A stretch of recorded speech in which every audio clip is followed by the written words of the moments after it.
Hello viewers, আসসালামু আলাইকুম। 15,000 টাকা বাজেটের ভিতরে 2025 সালে এসে S10 কেনা কি আদৌ উচিত হবে বা আপনার জন্য ভ্যালু ফর মানি হবে?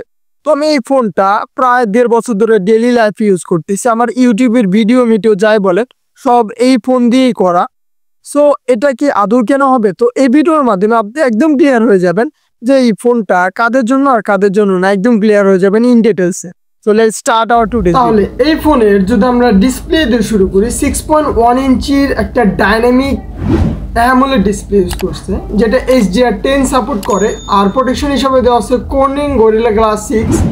বাট এর যদি চেন বেজেলের কথা বলি, আপনি যদি ফোনটা হাতে নেন ভাই, এত প্রিমিয়াম ফিল হবে। আপনি যদি 40-50 হাজার টাকা দিয়েও ফোন কেনেন, স্টিল এই ফোনের সাথে পারবে না ভাই। এর যে ডিসপ্লে কোয়ালিটি, সত্যি কথা বলতে এখানে কোনো হাই রিফ্রেশ রেট নাই। বাট আপনি ইউজ যখন করতে যাবেন, কোনোভাবে আপনি বুঝতে পারবেন না যে এখানে কোনো হাই রিফ্রেশ রেট নাই। মানে আপনি স্মুথ পারফরমেন্স করবে। আর এর যে ভিডিও কোয়ালিটি দেখবেন, একদম টপ লেভেল ভাই। সত্যি কথা বলতে এই ফোনকে আমাকে কেউ টাকা দিয়ে দেয় নাই বা কেউ স্পন্সর করে নাই। আমার অনেস্ট যা মনে চাইতেছি আমি তাই বলতেছি, অর্থাৎ একদম অনেস্ট একটা রিভিউ বলতে পারে। সোজা কথা, আমি 1.5 বছর ধরে ফোনটা ইউজ করতেছি। এই ফোনের ডিসপ্লে নিয়ে আমার মাথায় এখন পর্যন্ত কোনো প্রকার ইস্যু পাই নাই আমি।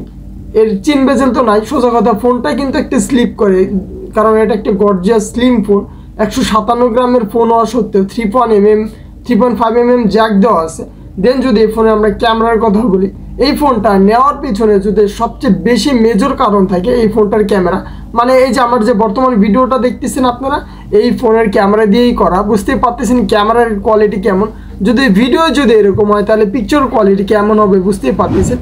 তো এই ফোনের রেয়ারে triple camera set up use করছে। মেইন ক্যামেরা হচ্ছে 12 মেগাপিক্সেল, দেন হচ্ছে 12 মেগাপিক্সেলের টেলিফোটো লেন্স, আর হচ্ছে 16 মেগাপিক্সেলের কী বলে আলট্রা ওয়াইড। সো ওভারঅল বলতে গেলে এই ফোনের কিন্তু ওআইএস সাপোর্ট করে। আর সেলফি ক্যামেরা হিসাবে দেখতেই পাচ্ছেন 10 মেগাপিক্সেল সেলফি ক্যামেরা দিয়ে আমি ভিডিও শ্যুট করতেছি, যেটা লুকিং বাই একদম গট লেভেল। এই ফোনের ক্যামেরা যদি আমি কথা বলি, স্টিল যদি 60,000 টাকা ফোন কেনেন আপনি, এই ক্যামেরার সাথে বিট আরামসে করতে পারবে না ভাই। কারণ এটা হেড টু হেড একটা ব্যাপার সেপার আছে। ফোনটার ক্যামেরা সত্যি বলতে গেলে একদম টপ লেভেলের ভাই। তো এই যে ভিডিও দেখতেছেন একদম ভাই, আমি যদি পিছনেও যাই দেখেন, মাত্র 5 মিটার পর্যন্ত এর ব্লারনেস স্টিল এখনও আছে। তার মানে এর ক্যামেরার কোয়ালিটি বুঝতে পারতেছেন। সত্যি বলতে এর ক্যামেরা ভাই, ক্যামেরার সাথে ভাই কোনোভাবে আমি কথা বলতে চাইতেছি না এই ক্যামেরার বিষয়। ক্যামেরাটা একদম টপ লেভেল। আর যদি এর ব্যাটারির কথা বলি, ব্যাটারি তো হয়তো আপনি একটু মন খারাপ হতে পারে। 3400 mAh একটা ব্যাটারি, যেটা আপনার যদি গেম খেলেন, এটা অলমোস্ট 2.5 ঘন্টা এই ফোনটা দিয়ে গেম খেলা যায়। আর যদি ফাস্ট চার্জিং বাই, এই ফোনটাতে চার্জ কিন্তু খুব দ্রুত হয়। আমি স্টিল এখন পর্যন্ত আমার সর্বোচ্চ 30 মিনিট সময় লাগে এই ফোনটাকে 100% চার্জ করতে। জানি না কেন স্টিল এই ফোনের ফাস্ট চার্জিং ওয়ার্ক করে। সো এই ফোনের ব্যাটারি যদি গেম খেলা বাদে যদি এই ফোনের ব্যাটারি ব্যাকআপের কথা বলি, গেম খেলা বাদে আপনি অ্যাপ্রক্সিমেটলি 5 ঘন্টা ধরে রাখেন। যদি আপনি গেম না খেলেন, অপারেটিং ব্রাউজিং করেন, তাহলে আপনি 5 ঘন্টায় ইজিলি এই ফোন থেকে স্ক্রিন অন টাইম পেয়ে যাবেন। দেন যদি এই ফোনে আমরা পারফরমেন্স কথা বলি, যদি আপনি এই ফোনটা গেমিং পারপাসের জন্য নিয়ে থাকেন, তাহলে ভাই এই ভিডিওটা স্কিপ করে চলে যান। কারণ এই ফোন দিয়ে গেমিং পারফরমেন্স একদম টপ লেভেলও পাবেন না, আবার যে খুব বেশি খারাপ পাবেন লাইক এরকম বিষয় না।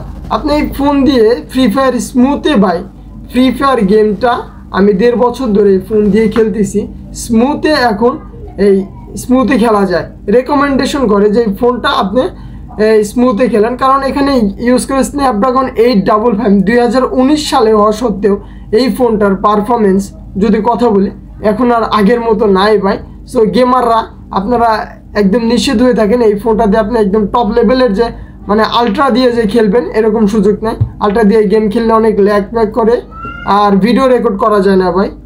যারা ভিডিও রেকর্ড করে আপনি ইউটিউবে ছাড়ার চেষ্টা করবেন, এটা দিয়ে ভাই সম্ভব না, কারণ এটা একদম টোটালি আটকা যায়।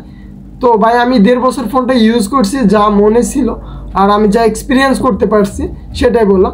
দেন যদি এই ফোনের আমরা অ্যাপসের কথা বলি, অনেকগুলো অ্যাপ্লিকেশন থাকে যেগুলো এই ফোন দিয়ে আপনি কিন্তু ইউজ করতে পারবেন না। অনেকগুলো অ্যাপ্লিকেশন এই ফোনে ইনস্টলই হয় না, অর্থাৎ কোনো কাজেরই না। সো ওভারঅল বলতে গেলে আপনি যদি একটা ক্যামেরা পারপাসে এই ফোনটা কেনার চেষ্টা করেন, তাহলে এই ফোনটা ইজিলি নিতে পারেন। আর যদি ভিডিও কন্টেন্ট বা ফ্ল্যাগশিপ খুঁজতেছেন দেখতে হাতে প্রিমিয়াম ফিল, বা এই ফোনটা নিতে পারেন চোখ বন্ধ করে। আর যদি মনে করেন যে না ভাই এই ফোনটা দিয়ে আমি গেম করব, অনেক হেভি গেমিং পারফরমেন্স লাগবে, তাহলে এই ফোনটা আপনার জন্য না, আপনি স্কিপ করে চলে যান।